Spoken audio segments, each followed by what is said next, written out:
Kamusta? At welcome sa ating channel ang Motorsiklo PH. Dito ay mapapanood nyo ang iba't ibang klase ng motor, bagong labas o old model man, presyo at lahat ng kailangan mong malaman kapag bibili ka ng motor. Halina at samahan nyo ako na siyasatin ang tampok nating motor ngayon.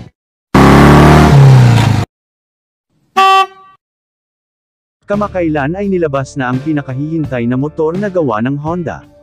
Ang Honda Winner X150, na mayroong tatlong variant, ang Standard, Premium na naka-ABS at ang tatalakayin natin, ang kanilang racing type na naka-ABS na rin.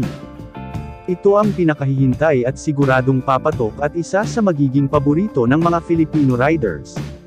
Na may aggressive sports style, may powerful engine at pina-advanced na ang mga features na nakapaloob sa motor na ito. Narito ang mga key features kay Honda Winner X150. Meron itong USB charging port, naka-smart key system, all LED lighting system, digital ang meter panel, at equipped ito ng bank angle sensor para sa mga mahilig mag-banking, na medyo napapasobra, eto na ang bahala sa inyo. Naka-assist at slipper clutch, colored gold cast wheel, at naka-anti-lock braking system. Sa engine naman ito ay naka 4-stroke, 4-valve, DOHC, at sa cooling system ay liquid-cooled. Sa displacement naman meron itong 149cc. Para naman sa bore ay meron itong 57.3 mm at sa stroke naman ay 57.8 mm. Sa starting system naman ay electric start, wala itong kickstart. Sa ignition system nito ay naka-full transistorized na, at ang transmission type ay manual, na naka 6-speed constant mesh. Para naman sa suspension sa harap ay telescopic fork. At sa likurang suspension naman ay naka-single cylindrical suspension. Sa braking system naman sa harap ay hydraulic disc brake na naka-ABS. Sa likod naman ay hydraulic disc. Ang sukat ng mga gulong nito sa harap ay 90/80/17 MC na naka-40/60 tubeless. Ang sukat naman ng gulong nito sa likuran ay 120/70/17 inches na naka-58 parehas tubeless.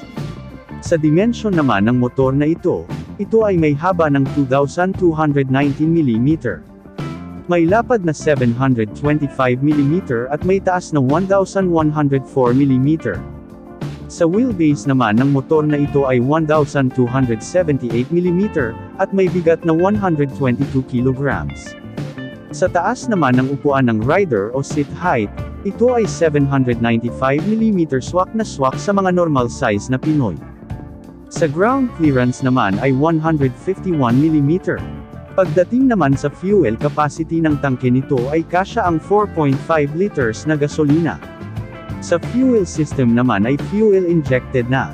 Sa engine oil capacity naman ay 1.3 liters.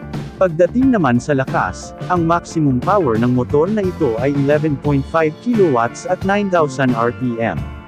Sa kanya namang torque may maximum itong 13.5 Nm at 7,000 RPM. Sa compression ratio naman ay 11.3:1. Sa fuel consumption sa pagtest ng WMTC method, kaya nito ang 52.3 km per liter. Magkano ang Honda Winner X ABS Racing version? Ang presyo ng motor na ito ay may starting price na 131,900 pesos. Mayroon lamang itong isang kulay na pwedeng pagpilian, ito ay ang Infinity Red. Ang presyo ay may pagkakaiba-iba depende sa branch o dealer shops na pagbibilan ng motor. Sana ay nagustuhan nyo ang video na ito. Kung ganoon ay pakiclick naman ang subscribe button dyan sa ibaba at ishare mo na rin, at ilike. Malaking bagay at tulong na sa ating channel iyon para makagawa pa tayo ng mas marami pang video patungkol sa mga motor. Maraming salamat. Thank you for watching. Subscribe and you will have a blessing tomorrow. God bless. See you on the next motorcycle video.